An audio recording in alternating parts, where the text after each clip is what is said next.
अस्सलामु अलैकुम वरहमतुल्लाहि वबरकातुहू।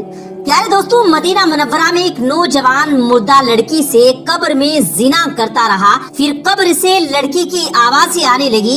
ये सब क्या मामला था, आज की वीडियो में आपको तफसील के साथ बताएंगे। लेकिन इस दिल दहला देने वाले वाक़े के बारे में सब जानने और देखने के लिए हमारे साथ वीडियो में आखिर तक जुड़े रहना है।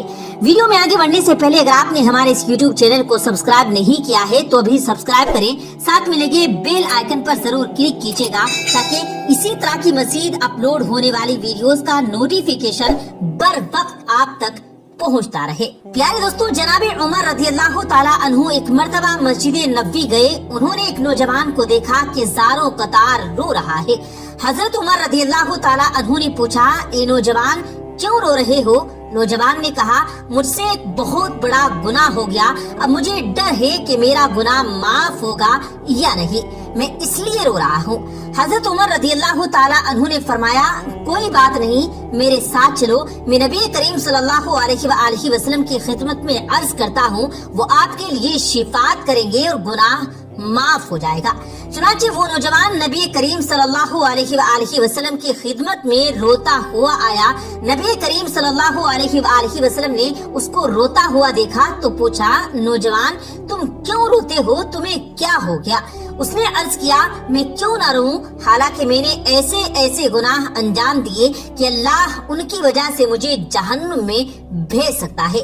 मैं तो ये मानता हूँ कि मुझे मेरे गुनाहों के बदले दर्दनाक अजाब दिया जाएगा और अल्लाह मुझे बिल्कुल माफ नहीं फरमाएगा। नबी करीम सल्लल्लाहु अलैहि वसल्लम ने फरमाया, क्या तुमने खुदा के साथ शिर्क किया है? उसने कहा, नहीं, मैं शिर्क से पनाह चाहता हूँ। नबी करीम सल्लल्लाहु अलैहि वसल्लम ने फिर फरमाया, क्या तुमने किसी नफास मुहतरम का कत्ल किया है? उसने कहा, नहीं। आप सल्लल्लाहु अलैहि वसल्लम ने फरमाया, अल्लाह तुम्हारे गुनाहों को बख्श देगा, चाहे तुम्हारे गुनाह बड़े बड़े पहाड़ों की बराबर ही क्यों न हो। उसने कहा कि मेरे गुनाह बड़े बड़े पहाड़ों से भी बड़े हैं।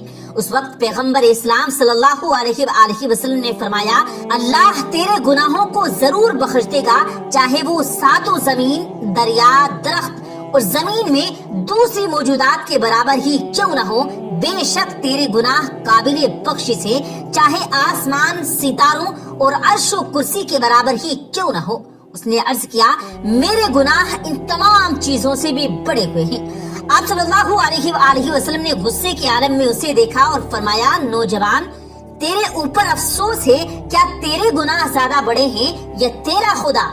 ये सुनकर वो नौजवान सजदे में गिर पड़ा और बोला, पाको पाकीज़ा है मेरा परवरदिगार, या रसूल अल्लाह, उससे बुजुर्गी में तो कोई बड़ा नहीं, मेरा खुदा तो हर अजीम से अजीम तर है। उस वक्त हजरत सल्लल्लाहु अलैहि वसल्लम ने फरमाया, क्या बड़े गुनाहों को खुदा के अलावा भी कोई माफ कर सकता है? उस नौजवान ने कहा, नहीं या रसूल अल्लाह, कसम बखुदा नहीं। और उसके बाद वो खामोश हो गया।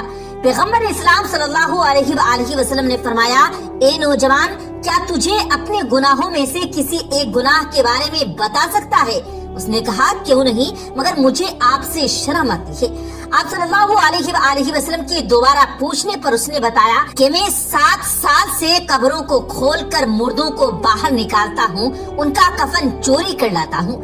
कबीले की एक लड़की का इंतकाल हुआ, जब लोग उसको दफन करके वापस आ गए तो मैं रात में गया, उसको बाहर निकाला, उसका कफन निकाल लिया, उसको बिना कपड़ों के ऐसे ही नंगी कब्र में छोड़ दिया। जब मैं वापस लौट रहा था तो शैतान ने मुझे वरगलाया, उसके लिए मेरी शहवत को उभारा।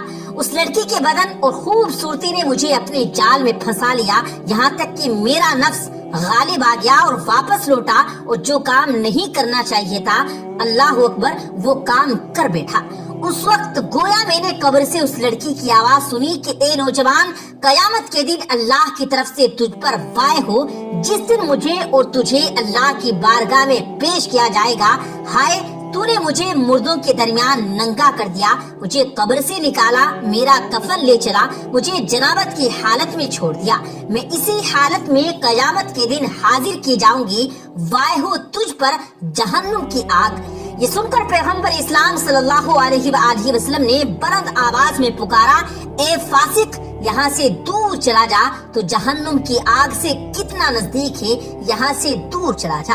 وہ شخص مسجد سے باہر نکلا اور شہر سے باہر پہاڑوں کی طرف چل دیا، اپنے دونوں ہاتھوں کو اپنی گردن سے باندھے ہوئے تھا اور پکارتا جاتا تھا، اے اللہ، میں تیرا بندہ ہوں، ہاتھ باندھے تیری بارگاہ میں حاضر ہوں، پالنے والے تو مجھے جانتا ہے، میرے گناہوں کو بھی جانتا ہے، میں آج تیرے ہی پشیمان بندوں کے قافلے میں توبہ کے لیے پیغمبر کے پاس گیا تھا، لیکن انہوں نے مجھے دور کر دیا۔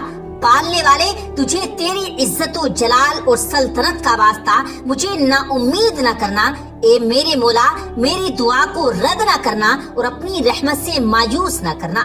وہ 40 دن تک دعا کرتا رہا اور گڑ گڑاتا رہا اور کہتا رہا کہ اگر میری دعا قبول نہ ہوئی اور میرے گناہ بخشے نہ گئے اور تیرا ارادہ مجھ پر عذاب کرنے کا ہو تو مجھ پر آگ نازل فرما تاکہ میں جل جاؤں، یا کسی دوسری عقوبت میں مبتلا کر دے تاکہ میں ہلاک ہو جاؤں، پھر حال قیامت کی ذلت اور رسوائی سے مجھے نجات دے دے۔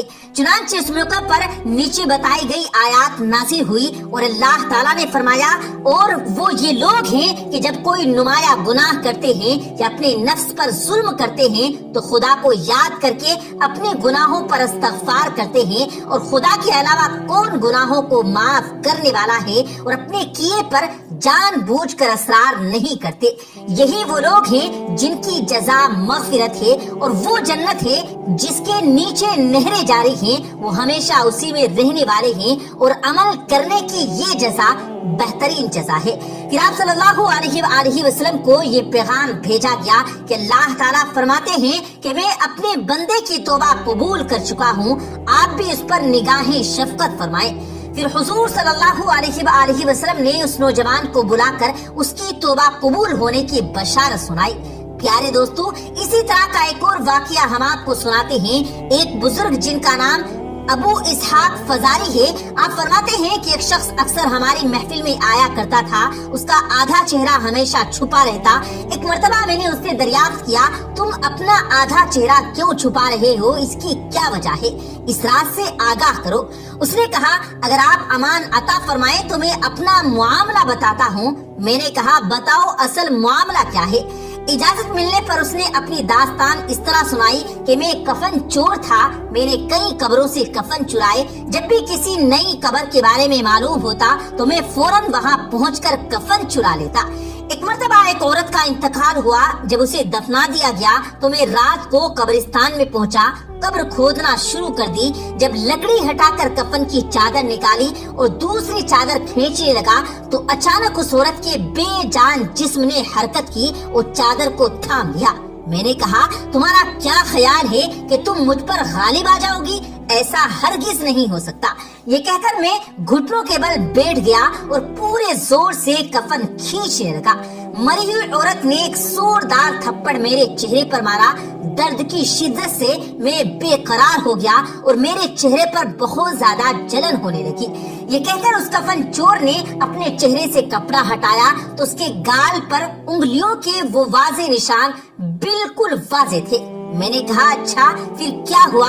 کہا، پھر میں نے چادر واپس اس عورت پر ڈال دی اور جلدی جلدی قبر پر مٹی ڈال کر برابر کر دیا اور پکا ارادہ کیا کہ جب تک زندہ رہوں گا کبھی بھی کفن نہیں چراؤں گا۔ اللہ میرے تمام گناہوں کو معاف فرمائے اور مجھے توبہ پر استقامت عطا فرمائے۔ حضرت ابو اسحاق الفزاری فرماتے ہیں کہ میں اس کفن چور کا تمام واقعہ لکھ کر میں نے حضرت امام اوزی کی طرف روانہ کیا۔ انہوں نے یہ جواب لکھ کر بھیجا، تیرا بھلا ہو اس سے پوچھ جو مسلمان قبلے کی طرف رخ کر کے دفنائے گئے، کیا سب کے چہرے قبلے کی طرف ہی تھے یا قبلے سے پھر چکے تھے؟ میں نے کفن چور سے جب یہ سوال کیا تو اس نے کہا، میں نے جن لوگوں کے کفن چرائے ان میں سے اکثر کے چہرے قبلے سے پھر چکے تھے۔ حضرت فرماتے ہیں، میں نے یہ بات لکھ کر امام اوزی کی خدمت میں بھیجی تو انہوں نے جواب میں یہ تحریر بھجوائی، جن لوگوں کے چہرے قبلے سے پھر چکے تھے ان کا خاتمہ سنت پر نہیں ہوا۔